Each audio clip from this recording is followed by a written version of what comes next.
Hey everyone, it's Jonathan, and welcome back to the Disney Movie Marathon. This week we're finishing our miniseries looking at Walt Disney's journey into live action, and this time we're getting into Walt's very first fully live action film. He had dipped his toes into live action in the past with scenes in some of the package films, or his pseudo-documentary The Reluctant Dragon, and his hybrid films which we've discussed for the past 2 weeks. This week we're talking about Treasure Island. Walt Disney has been no stranger to adapting famous children's stories. That's basically been his bread and butter, whether it's films like Snow White or his shorts like The Three Little Pigs. But this film was uncharted territory for Walt, finally taking his first leap into live action. Joining me for this discussion are two of my Disney and Disney history-loving friends, Eli Sanza and Mark Brown. Eli writes a lot about Disney history, and Mark has an entire blog dedicated to Disney's live-action films, so I figured they'd be perfect guests for this episode. Okay, Treasure Island. This is the first live-action Disney film, and I didn't realize this. It was actually the first version of Treasure Island ever to be filmed in color. Yeah, I found that out last night as well. I didn't realize it, but I wasn't thinking about it either. Another interesting thing that I found out was that it was released in 1950, and that was before movies started getting ratings. So when they went to re-release it in 1975, they had to submit it to be rated, and it got a PG rating. So at the time, apparently Disney had a G-only policy, so they had to cut out 9 minutes of the film to bring the rating down to G. Wow. And then later, in the 90s, by that time they had relaxed the rated G-only policy, so after 91, every re-release has been the restored uncut version. Yeah, and I think the version on Disney Plus is the uncut one. Yes. I didn't know that, but do you know which scene it was that got cut because they thought it wasn't G-rated enough? I assume all the deaths. Yeah, there was a lot of gunfire and a lot more blood than I expected. Yeah, like there's no flowing blood, but there's a lot of blood. Yeah, I do remember somebody getting stabbed in that. And one guy gets shot in the head, and you see blood on his head. Yeah, somebody got shot in the head. I remember that part. Yeah, I was like, whoa, that was a little hard for Disney. I guess it's hard to make a pirate film without some shooting. Yeah. Yeah, even in Peter Pan, pirates got killed. Yeah, that's a fair point. Another interesting thing that I noticed about this one was that it stars Bobby Driscoll as Jim Hawkins, but he was also the star of the previous 2 live-action animation hybrids that Disney did, and he was actually also in one of the package films as well. Yes, Song of the South, So Dear to My Heart, and was it Melody Time? I think so. It's the one with Pecos Bill. It was Melody Time. Okay. It was Melody Time. Right. Sometimes I get Melody Time and Make Mine Music confused. I don't blame you. Yeah, that's a fair one to get mixed up. And something else that I did not know was that this actually had several sequels, but only one of them was from Disney. The first was in 1954. The director of this film wanted to make a sequel, and he did it without Disney, because apparently since Treasure Island is in the public domain, that was fine. So he brought back Robert Newton, who played Long John Silver, and made a movie based around Long John Silver that took place after this film. That's interesting. I don't think I knew that. Yeah. It's very odd to hear about like a sequel to a Disney movie that's not a Disney movie. Yeah. with the same guy. It's like if Johnny Depp did like a Jack Sparrow movie on his own, from like Warner Brothers. That would be very weird. Yeah, the closest thing I can think of that reminds me of that in modern times was when I think the Chronicles of Narnia had a sequel that wasn't from Disney. Yeah, it was from 20th Century Fox. You're right. That's literally the same thing. Yeah, and then Disney bought them, so now it's Disney again. Yeah, Disney bought it because they own all of Fox's properties now. So yeah, it's back to them now. So it's not weird anymore. But at the time, it was weird. Yeah, it was. Same thing, kind of. And like I don't remember. Have any of you ever seen that Long John Silver movie? No, but I found it on YouTube. I think it's in the public domain, so there's like many copies online. Eventually, I probably will watch it and do a podcast episode on it. Nice. And the next sequel actually is a series that spun off of the Long John Silver movie. I think it just follows after the Long John Silver movie, and it's just random adventures with Long John Silver, I guess. I haven't watched it either. And if I'm not mistaken, I think it's the same director too, who are at least like he did some episodes. Yeah. I don't think he did all of it, but he did some of the episodes. So I guess the director was more passionate about that movie than Disney was. Apparently. Byron Heskin is his name, I think. Yeah, Byron. That's right, Byron Heskin. Yeah, Byron Heskin. Yeah. And then the last sequel to this movie was the one that was actually made by Disney. And in true Disney fashion, it was made decades later. In 1986, they made a miniseries called Return to Treasure Island, and it starred Brian Blessed as Long John Silver and Christopher Guard as Jim Hawkins. Yeah, I'd never heard about that or even knew that existed before. No, I think it has been released on VHS. I don't know about DVD. It's not on Disney Plus because I looked. I doubt that'd be the first one they'll put on.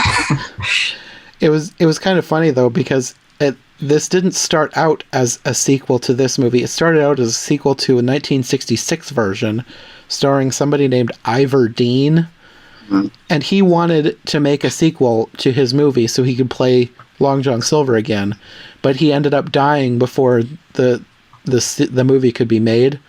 So the script was reworked into the miniseries and then produced by Disney. That's so weird. Yeah. Wow. I can see now. I know about a lot of obscure Disney things, but this I don't remember ever hearing about. You said that it was a miniseries that came out in the 80s, and where was it? Was this on Disney Channel? I think it was a Disney Channel series. Yeah, I think so. Okay. Yeah. Something Disney that all three of us never heard of before. That's really something. You know, the Disney Channel in the 80s and 90s, I have a little bit of a blind spot for me, in terms of the knowledge of their shows and movies. Oh, just Disney Channel as a whole is a blind spot for me. Yeah. Well, I watched that channel when I was a teenager, so I know a little bit about the late 90s, 2000s stuff, but like definitely the 80s, I don't know a lot about. Mm-hmm. I'm hoping that someday it'll be on Disney Plus. I want a lot of things. Things on Disney Plus. They don't have a lot of stuff. Yeah. I want their entire live action library to be on Disney Plus, but we'll see. Me too. Hopefully one day. It seems like they're like holding things back. It seems like they are. They might be holding things back on purpose just to, release them like gradually. Yeah, that's kind of what I have been assuming is happening. Because a lot of times they'll do like a big drop of a lot of things, including some old stuff. Mm-hmm. So maybe one day this will be included in some big drop. Yeah. Every month they look up what's coming to Disney Plus each month, and every so often, almost every month, there'd be at least like one or two old Disney properties that they are actually showing. Yeah. Yeah. Other times it's like Ice Age 4. Yeah. Yeah, they got Alvin and the Chipmunks there, but they don't have the 1990s version of Freaky Friday.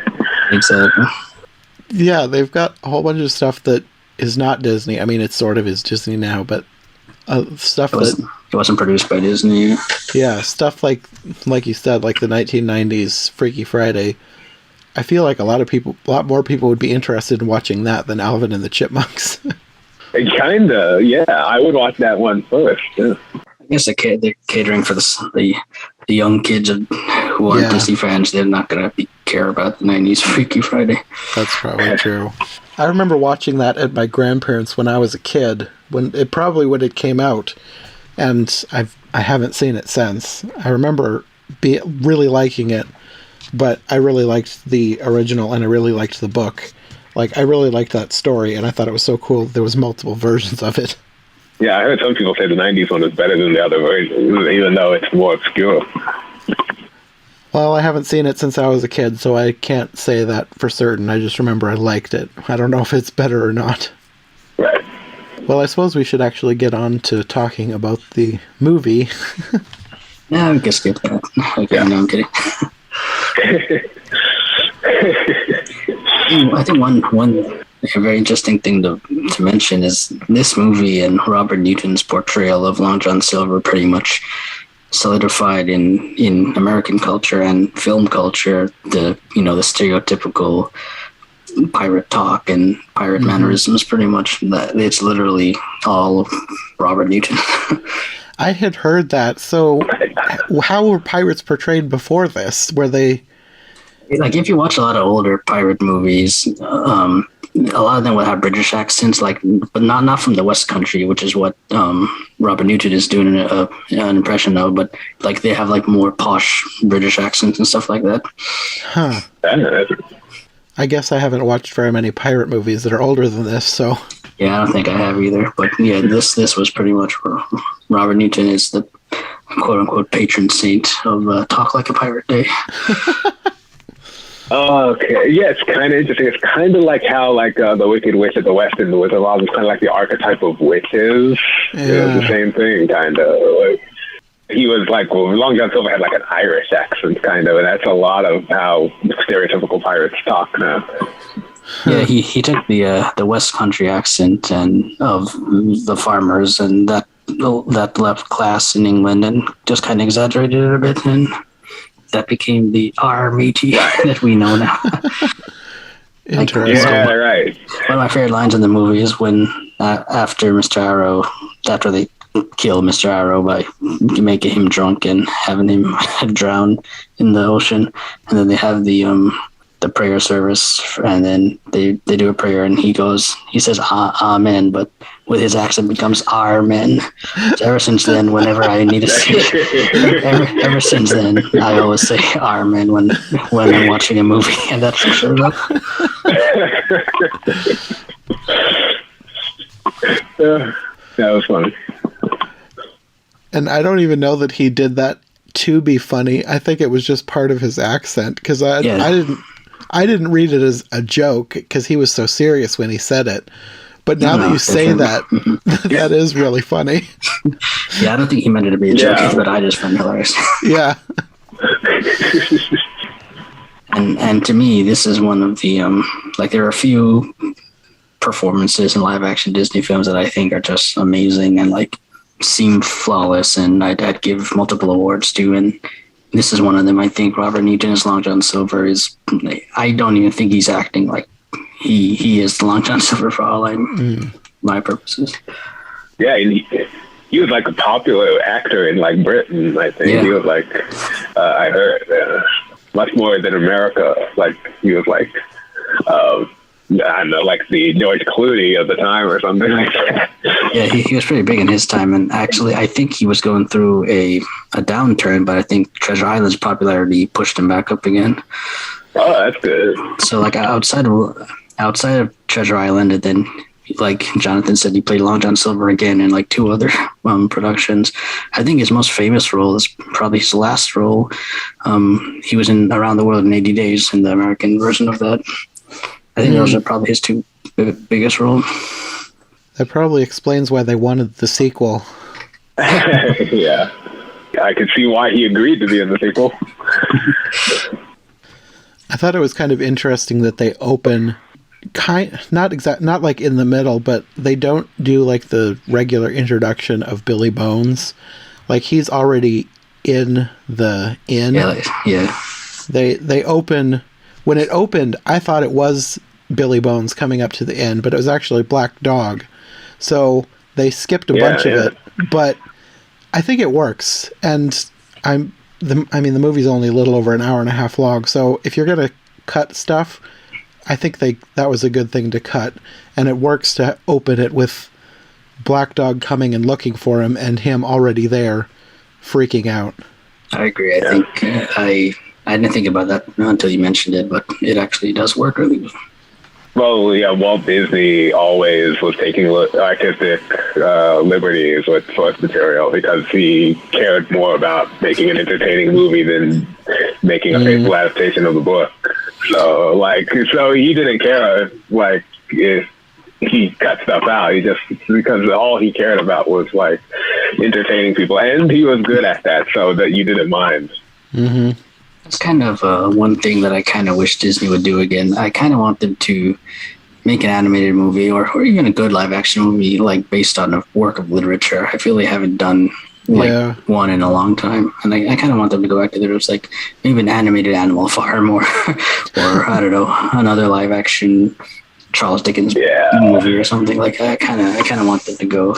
I know they're doing a lot of young adult books and stuff, but it'd be nice for them to do like a good old-fashioned literature piece of work, Yeah, I would love that. Yeah, me too. An animated Little Women. I feel like I might have said that in my Little Women series on my Every Version Ever podcast. But Little Women would make a good animated film, and I'm surprised that they haven't really done that. There's been actually a few anime versions, but no American or British English adaptations in animation. Well, that makes sense because in Japan they have animated versions of like every genre. And it's like targeted at kids and adults and like teenage girls and like teenage boys, and it's prominent in that country. So that does not surprise me that they have a Little Women adaptation there. So we're both of you. We're both of you fans of the original, the book, the Treasure Island, the novel?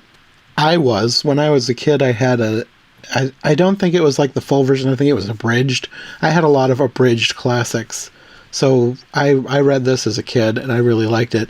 I know there's a version out there that I watched as a kid. I don't know which one it is. Eventually I'm going to do Treasure Island for Every Version Ever, and this episode will probably double as an episode of that. But eventually I want to find whatever version I watched as a kid, because I know I watched one as a kid and I don't remember which one it was. I thought it was this one, but I don't think it is, because I didn't remember a lot of this when I was watching it for the podcast.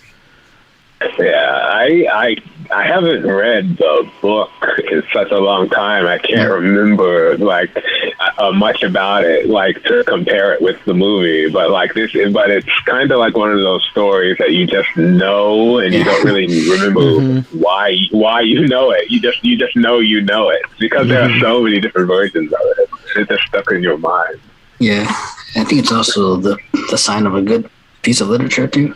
Yeah, I read it years when I was young, and I also read an abridged version, Jonathan. I read they had, I don't know if you guys remember, they had the Great Illustrated Classic series. Yes, I had most of those. That's how I read most of my classics. Exactly. They're, for those who are listening and don't know, they're a set of hardcover, easy to read adaptations of a lot of classic books for kids. Every other page is a picture, and every page of text has like size 200 font. But mine actually were those, but the small cheap versions that were soft cover. Like my mom got a whole big giant box of them, probably like from Sam's Club or something. So it was like a really cheap way to get them. So I didn't have the hardcovers, but it was the same books. Called Illustrated Classics, if I'm not mistaken. Yeah, it was the same books, same like an illustration on every page. Because I remember finding the bigger hardcover versions in a bookstore and flipping through, and I was like, wait a minute, this is exactly like my book at home, except mine is small and paperback. Yeah. I think I might have had like a 20,000 Leagues Under the Sea, like the easy to read version of that. I think I had that one. Yeah, I had one of those. Those were great, man. I love those. And then I read another version of Treasure Island later on in life, but I think it was also abridged, because I think it was only like 75 pages. I don't think it was even 100. I'm pretty sure. I don't know if that's the whole book or not. But what did you guys think of Billy Bones in this one? Billy Bones. Yeah, he was that guy who was like telling Jim Hawkins to give him a drink, right? Mm-hmm. Yeah. Yeah. He's the one at the beginning who had the trunk. He was the one who originally had the map. Yes, I remember now. Yes. Yeah, he was. I liked him. I liked this version of him. He was in it very short, but he made an impression. I remember thinking it was a good version of the character. I think in the Muppet Treasure Island, if I'm not mistaken, he's played by Billy Connolly. And there's a favorite scene I have when he comes in and he's like, Jimmy Jim, Jimmy Jim, Jim Jim Jim. And then Rizzo, the rat's like, I'm not Jimmy Jim, Jimmy Jim, Jim Jim Jim. He's Jimmy Jim, Jim Jim Jim Jim Jim. Jim Jim, Jimmy Jim, Jimmy Jimmy Jim. And then when he dies, he died? I thought this was supposed to be a kids movie. My brothers and I quoted that all the time. Dude, that was the version of Billy Bones I love. Yes. Yeah. I think I liked this version, but I think I was expecting something more like Muppet Treasure Island. So it was kind of weird to have him be this really old, kind of crazy guy. Yeah, this movie is pretty serious. Like, it's family, but like, they don't wink at the audience really. Yeah. Yeah. Yeah, and it seems like they really tried to make sure that it was like serious, like cutthroat. Like people could die at any minute type of adventure film, which they did a good job of. Yeah, it definitely was, and it needed to be because the original book was too. Not every version can be Muppet Treasure Island. Yeah, yeah. Even Walt Disney understood that. And Long John Silver to me is that's the epitome of a pirate. Like when I think of pirate, I think of him. Like I love Jack Sparrow, but Long John Silver is my go-to pirate. Yeah, he was great. Yeah, he really is a quintessential pirate. Oh, and also Robert Newton played another pirate in another movie. He played Blackbeard in a Blackbeard movie. So I know he just had a pirate's way about him, I guess. He played the part well. That's good casting, though. That's how you know you made an impression. That's true. Another character that I felt like I was spoiled by the Muppet version is Blind Pew, the guy who gives Billy Bones the black spot. Who plays him in the Muppet version again? He's a Muppet. Oh, I can't remember. He had another line. My brothers and I must have quoted like every line from this movie, but Blind Pew had a line that we quoted all the time when he's searching for the map in the inn, and he says, "Those little girls must have it," because he had earlier felt Jim's hair and thought he was a girl. And we would quote that all the time. Right. Yeah. He was like, "Don't insult my intelligence by telling me that you're not a girl." Gotta watch that again. Yeah, it's such a good version. If we ever do another episode, we'll do that. Yeah. Yeah. The Treasure Island makes me laugh just because everything that happens in Treasure Island reminds me about the Treasure Island. Yeah. It's that movie just turns into a comedy because of that Muppet film. Yeah, kinda. Yeah. Once I do an every version ever series on Treasure Island, I'll have to do Muppet Treasure Island. Definitely. It's one of the quintessential versions. Yeah. Oh, you have to do a deep dive in the Muppet Treasure Island. I would love to hear that. What did you guys think of Dr. Livesey and Squire Trelawney? They were good. Like they had a few like moments that I thought were like good character moments. Like Squire Trelawney was the guy who was like, he put together the trip. Yeah, that's what I thought. Yeah, he was put together the trip, and he was going to make sure that it was like the search for the treasure map was on the down low, and he wasn't going to tell anyone about it. Yeah, and Dr. Livesey was worried that because he had a big mouth, that he was going to like let the word slip that they were looking for the treasure map secretly. Mm-hmm. And then it turned out that I don't think the word got out, but it wasn't his fault. I think it was like No, wait, I remember what it was. Yeah, he hired Long John Silver, and then he thought that Long John Silver was an upstanding person, and then it turned out that he wasn't. Yeah, yeah. No, they had some good moments, like, that made them kind of sympathetic and interesting.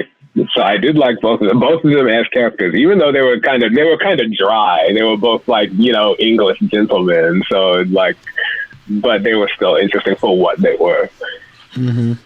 Yeah, I like them fine, and Square Trelawney. I always like those type of characters that are just kind of boasty and buffery, but kind of an idiot. But, like, those are probably my favorite type of characters. But besides that, they didn't really stand out too much to me. I think, Disney's Treasure Planet is a version I love a lot, and I think the Doctor character voiced by David Hyde Pierce, like, I remember him a lot more than I remember this Doctor Livesey in this movie. Yeah, same. I liked Dr. Livesey here. I had forgotten about him as a character because I've seen Muppet Treasure Island so many times that Dr. Livesey, I thought that maybe they'd cut him out. I had to look him up. He was actually played by Dr. Honeydew, so I had completely forgotten that he was even a character in Muppet Treasure Island. Oh, yeah, because it's the Doctor. Wow. So I was semi-unfamiliar with the character. Even though I recognized the name, I couldn't remember much about his character, but I really liked him in this movie. Yeah, and I remember Dr. Doppler was, when I watched Treasure Planet, I remember when I found out about Dr. Doppler, I was like, who was he in Muppet Treasure Island again? And it was like, and I thought that he wasn't. I thought that he wasn't in Muppet Treasure Island, but yeah, because Dr. Honeydew's role was smaller in that. So yeah, but like I said, I can't remember how the original book went. So yeah, you have to keep track of these characters when you're adapting them. Sometimes they're like have smaller roles, and they have bigger roles. It depends on the take by the director. Like, this movie also, like, doesn't feature Jim Hawkins' mom. Like, I was just gonna say that. He's just like, where's your mom? Oh, she's out shopping.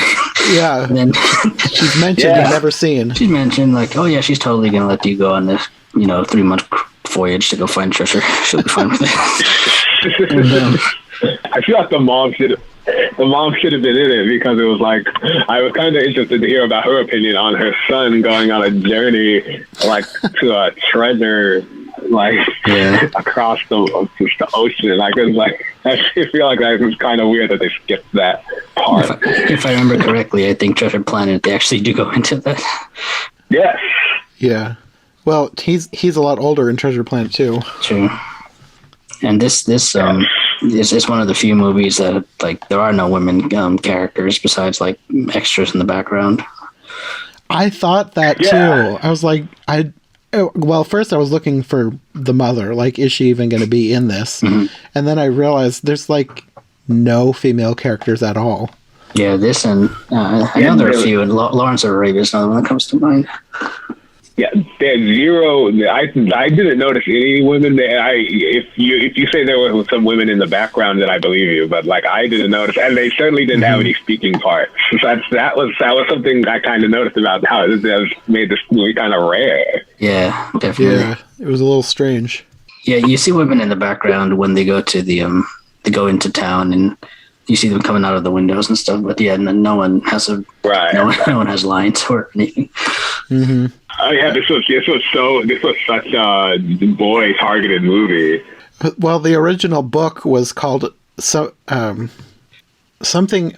like Treasure Island Adventure for Boys or something like that. Something like An Adventure for Boys or A Story for Boys. It had a different beginning. It wasn't Treasure Island. Yeah. But the second half of the title was A Story for Boys. So it was definitely written with boys in mind. That was kind of his, like, intention, like a boy's story, I guess. Yeah, that explains a lot. The Sea Cook, A Story for Boys.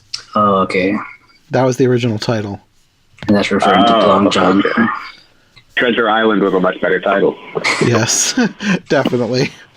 Dude, have you watched The Sea Cook, A Story for Boys? That'd be hilarious if somebody made it and called it that. Dude, you gotta see that movie, man.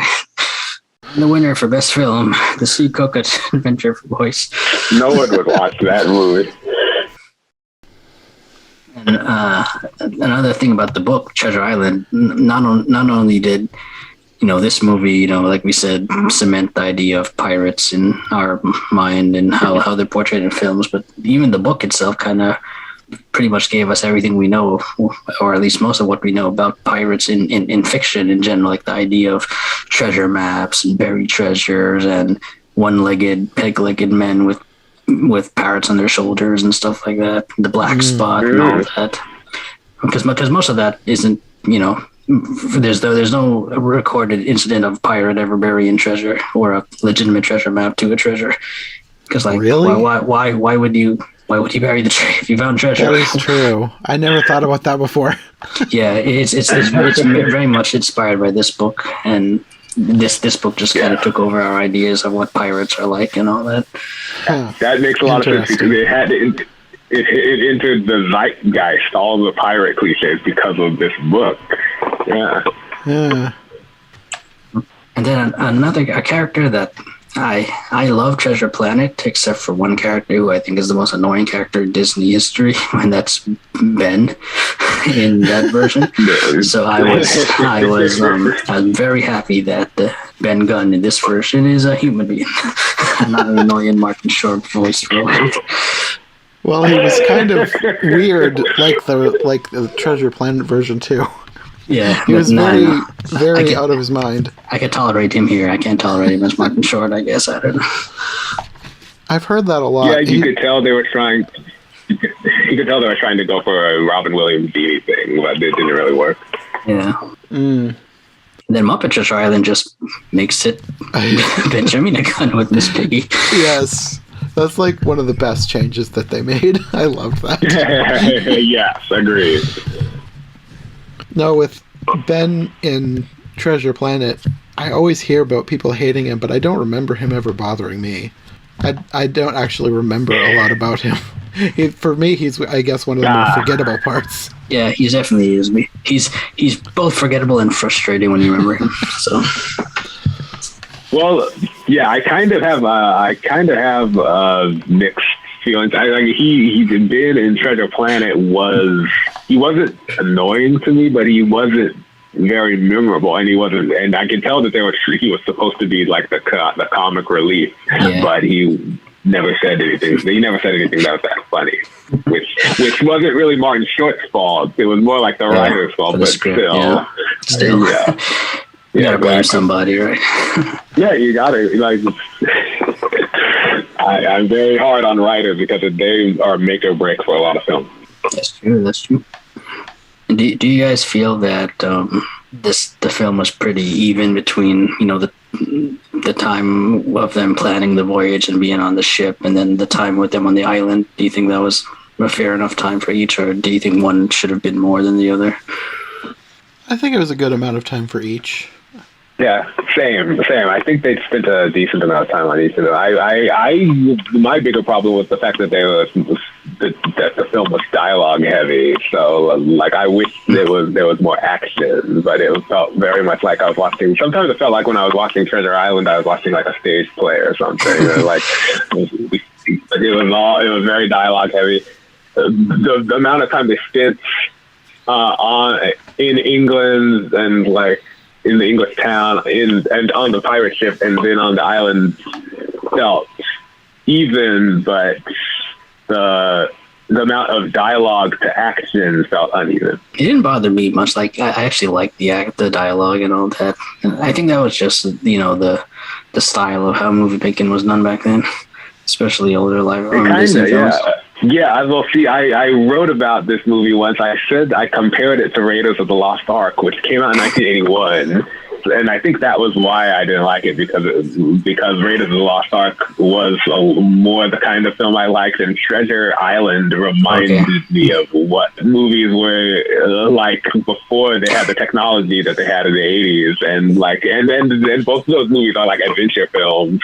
And I thought, if I compare it to Raiders, it's more limited in what they're able to do in the 50s. I think, which is unfair. I shouldn't do that, but that was just where my mind went. Yeah, you're entitled to your analysis. Yeah. Would you guys be interested if Disney did a live action remake? Live action, another remake of this movie. I would because I had a few problems with this version of Treasure Island. I didn't think it was bad, but I thought it could have been better. And if they did a straight live action version, not like a sci-fi with Treasure Planet, just a straight up like live action, I would be interested in that because I think it could be even better if they did it again. Nice. Yeah, I have a podcast dedicated to multiple versions of things, so I always like seeing different people's takes on the same story. So if somebody wanted to make a new version of Treasure Island, not just for the sake of making a movie, they actually really like the story and had a good idea for it, then I'd totally be into seeing another one. So I agree with Eli that this movie, I like it a lot, maybe more than you, but I don't think, like you said, it's not, it could be a lot better, and a remake could fix all that. My only hesitancy to saying yes to a Disney remake of this, I feel with how Pirates of the Caribbean was, if they do a remake of the Treasure Island, it's going to be very Pirates of the Caribbean-ish, and I think it's going to be a lot. To me, Treasure Island is not an action movie; it's more of an adventure movie, and I think, or like not action story, it's more of an adventure story. And I think if they were to do Treasure Island now, it would be a lot more action than adventure, and I don't know if I would like that.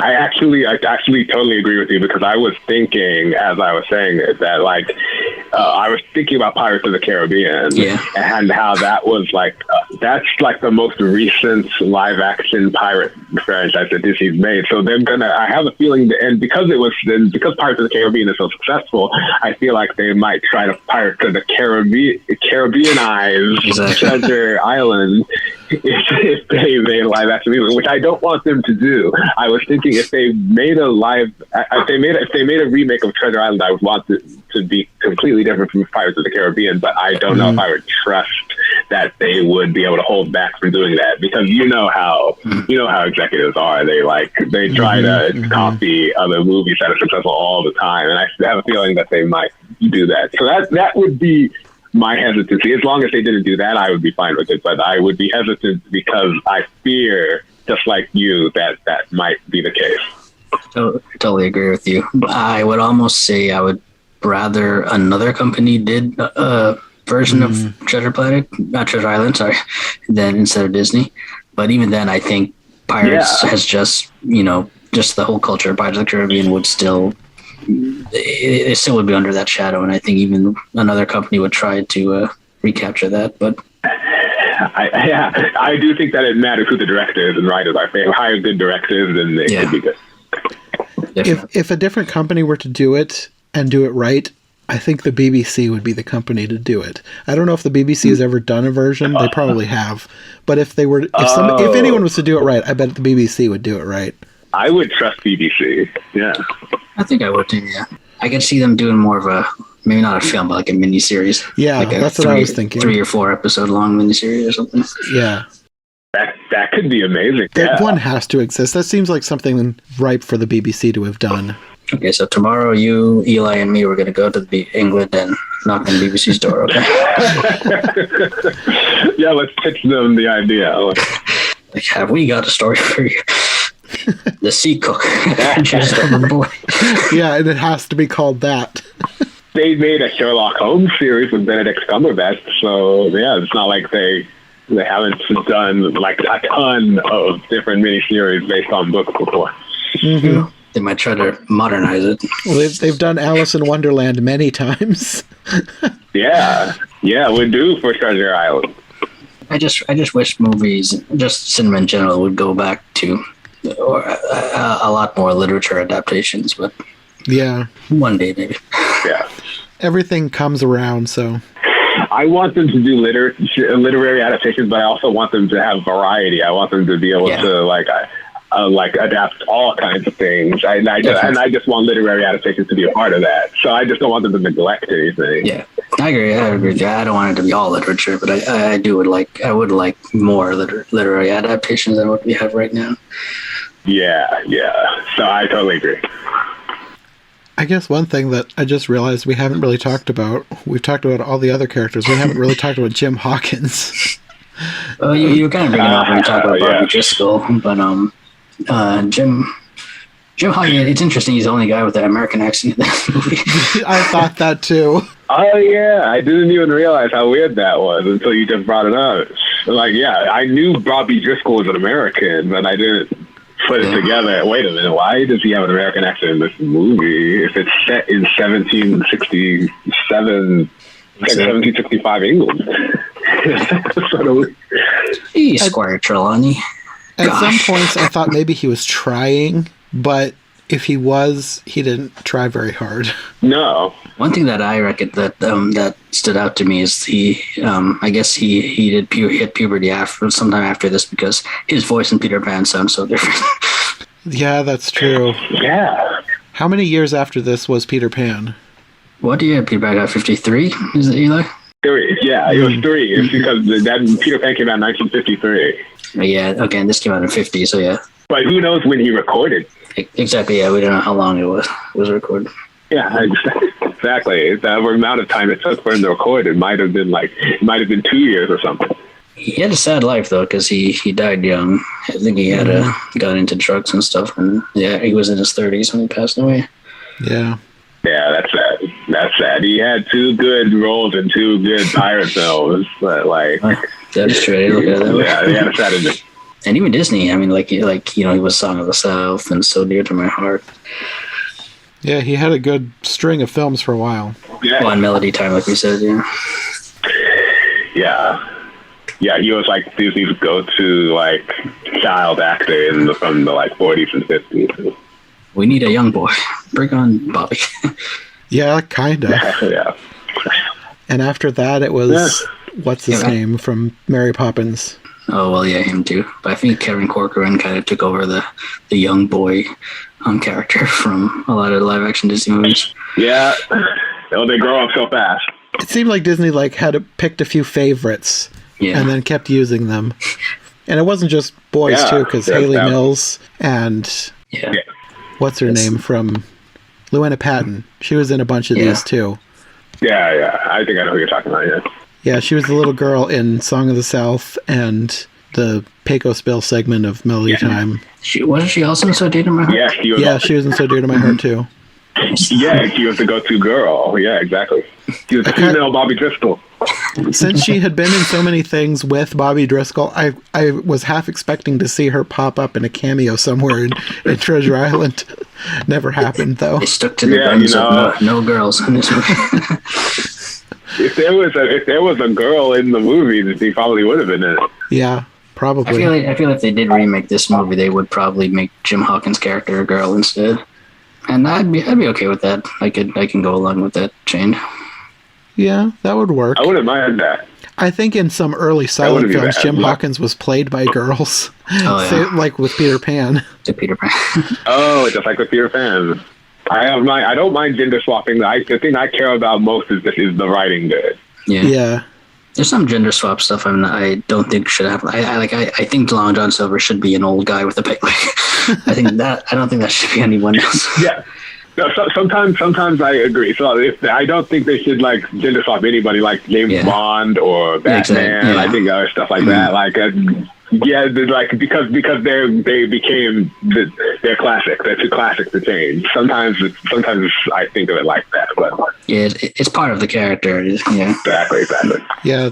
For characters like that, it's make a new character that's equally as cool. Otherwise, it feels like you're just, I don't know, pandering. Yeah, I know some women who say that. Yeah, I agree with you, Eli. But with a story like this, I think a lot of the side characters could be gender swapped. I think the pirates, not all of them. I think you could do a mix, because in real life there were plenty of women pirates. Yeah. So you could mix it up for the side characters for sure. In Treasure Planet, the female character voiced by Emma Thompson, who does she play? Who does she is swapped as? Is she the Squire character? Isn't she the captain? She's captain. Okay. I haven't seen it in a while, so I don't remember for sure. Yeah, I forgot.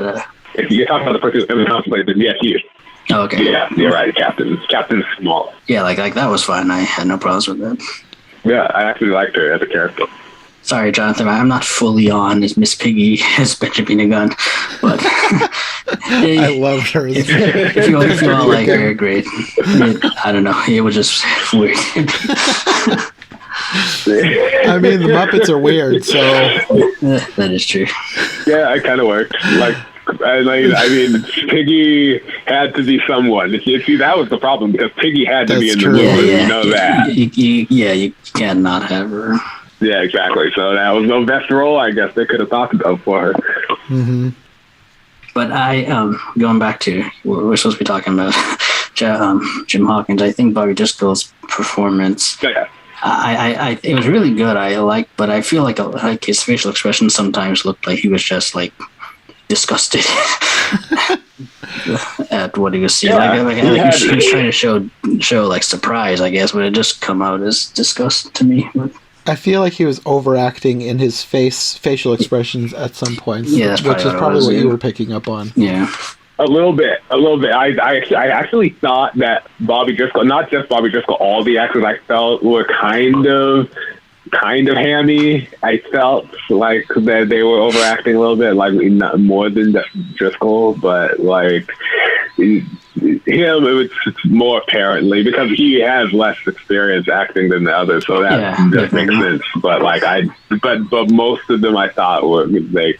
And this is like for a lot of films in that period that acting could sometimes be too unrealistic because it wasn't like the Marlon Brando new school of like realism that had like taken over in the 60s. It wasn't in that time yet, so there was still a lot of acting like since the 30s that had all spanned to the 50s that was sort of more stilted and exaggerated. Yeah, definitely. So it's just sort of like a time period thing, not exactly like anyone's fault. True. Yeah. Did you guys have any scenes that particularly stuck out to you as like your favorite scenes? You know what I liked was in terms of the themes of the movie. I liked. And this is the thing that stood out for me on every version of Treasure Island I always see. It's Jim Hawkins' relationship with Long John Silver. Because I always thought that Jim Hawkins' relationship with Silver was sort of complex because it was like they're kind of friends, but they don't trust each other. They're kind of not friends, but they're still friends. It was like it's kind of a complex relationship. Long John Silver was kind of like a bad guy, but he was also likable. Yeah. And you were sort of in Jim Hawkins' shoes a little bit with him because he sort of helped Long John Silver escape at the end of that movie, but he still escaped from him when he was trying to kidnap him. I always thought the relationship between those two characters was one of my favorites. It has a father-son kind of feel to me, but more like a father you haven't seen in many years, and it's just come back, or maybe like a distant uncle kind of scene.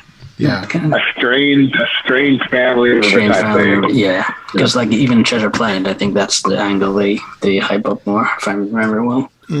I think a lot of versions probably do that. Yeah, kind of highlight Long John Silver as like a father figure to Jim. And that might kind of be why Jim Hawkins latches onto him, because he's like the father figure that he was missing. I feel like that's the angle they go for. I feel a lot of movies nowadays don't have like father or mother figure type of characters, like mentor characters to younger characters much in films anymore now that you used to see back in the day. That's kind of true. I noticed that it's a lot. So. Especially like in Disney films where they usually kill off one or both. It's like the go-to to kill the parents because it just makes good drama. Yeah. Definitely. Characters that are are friends or like have some sort of relationship like that, they kind of make them more around the same age. Mm-hmm. Yeah, they've been doing that a lot more recently. Or like you see like an older brother, older sister kind of vibe more so than like a mentor.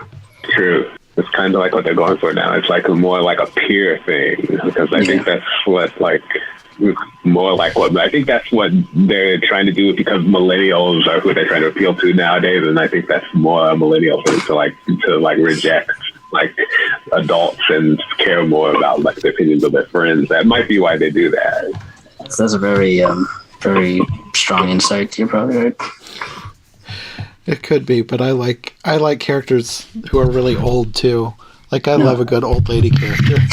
Yeah, I'm with you, Jonathan. Like I much prefer that. Me too. I like it. Yoda is like my favorite movie character of all time. Yeah. He's like the oldest character in movie history. Definitely. Well, going back to favorite scenes, I had one that really stuck out to me because I was waiting for the scene when the pirates give Silver the black spot, because I wanted to see how that was going to go. And like one of my favorite parts of Muppet we keep coming back to Muppet Treasure Island, but one of my favorite parts of Muppet Treasure Island is when Silver freaks them all out because they'd ripped a page out of a Bible. Yeah. And they did that a little bit in this, but not to the extreme that they did in Muppet Treasure Island. But I really liked the part where they finally they've like reaccepted Silver and they're taking back the black spot, and instead of the one guy I think is going to crumple it up, but Silver pushes it towards the guy who actually took it out of the Bible, and he says, "Put it back in the good book, mate. Poor roving seaman like the likes of you needs every scrap of scripture he can get." That was a good line. I like that. Yeah. I love that scene.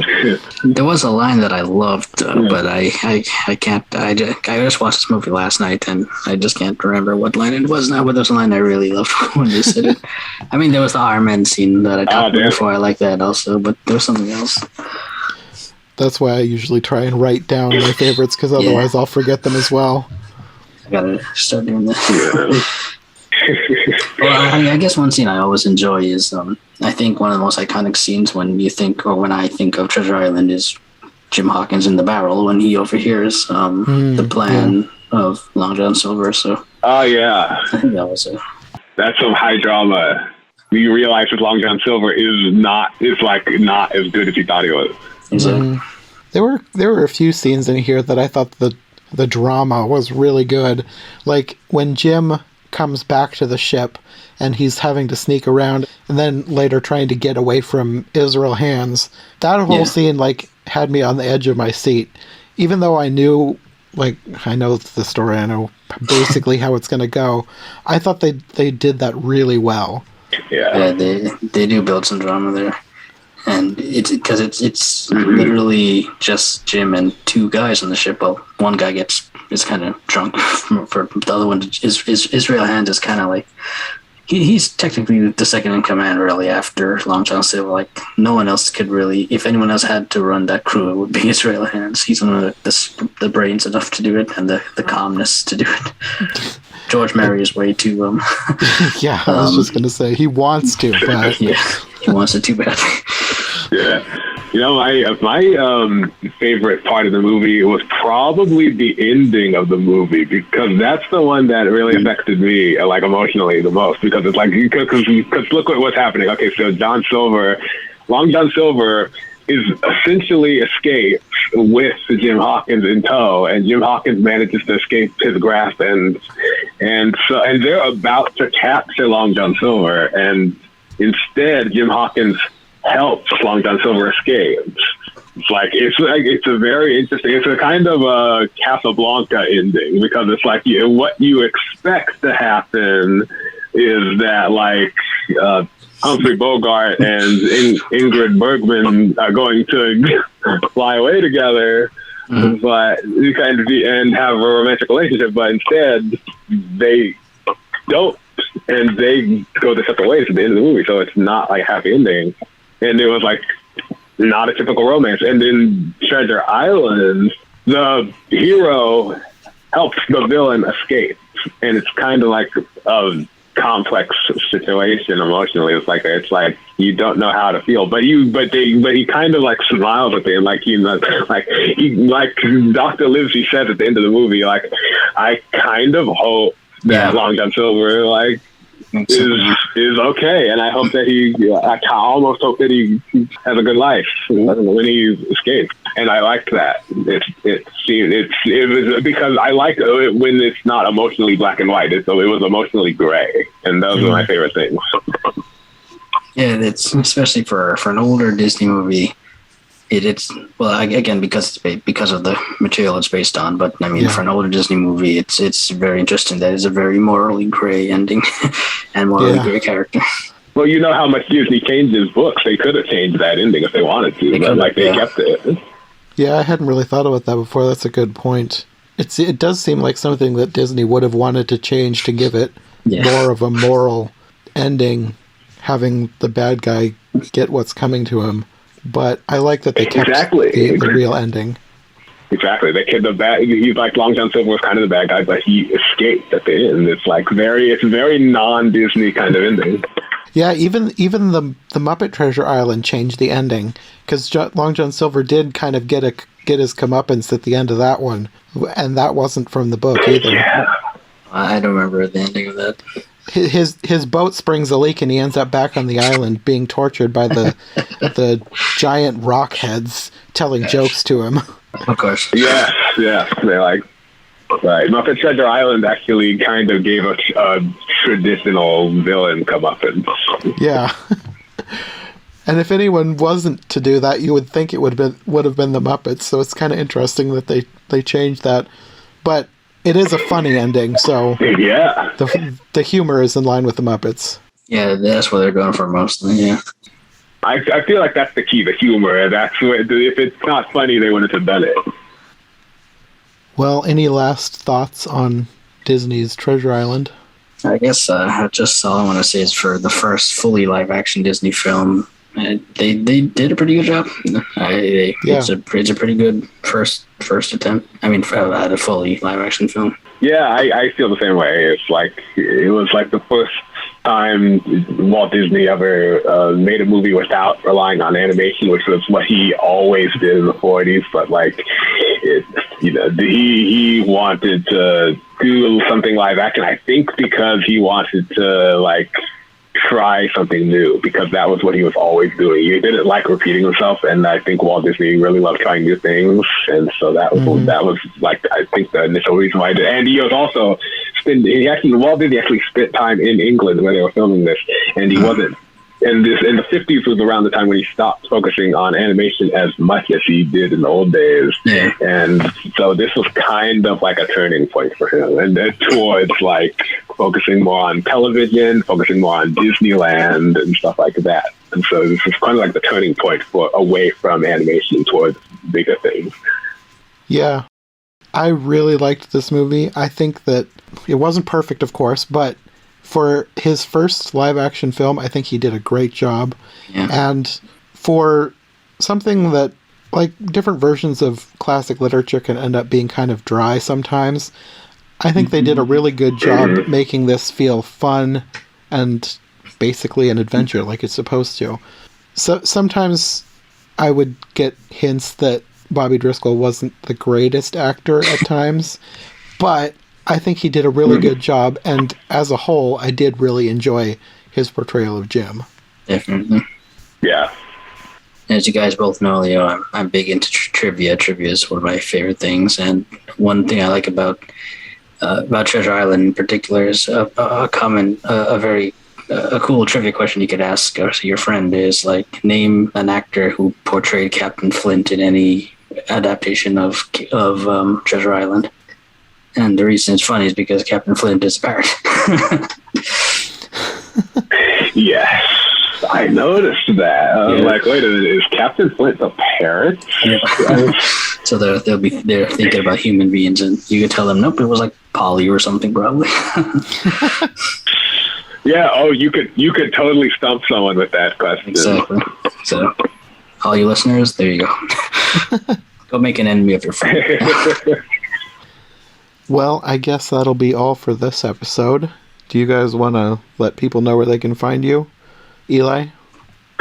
Yeah, you can hear me talk about like Disney movies and all kinds of other stuff if you go to Twitter, which my handle is @eJunkie2014.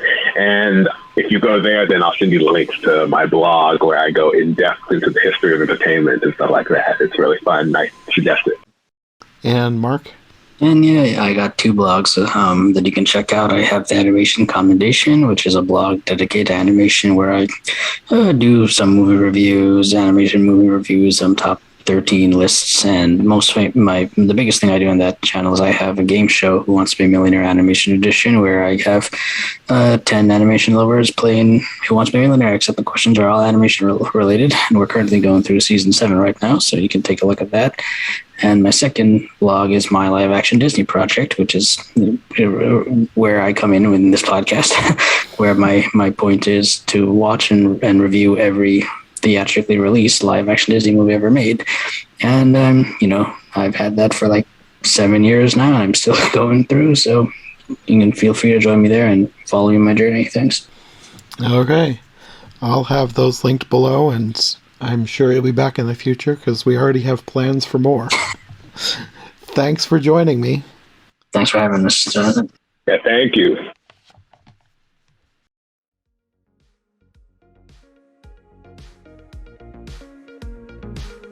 Thanks for listening to this episode of the Disney Movie Marathon on iHeart Movies. If you like what you've heard, don't forget to subscribe on whatever platform you prefer, and of course make sure to follow my co-hosts as well. Any relevant links will be in the description for easy access, and we'll see you soon for another brand new episode of the show.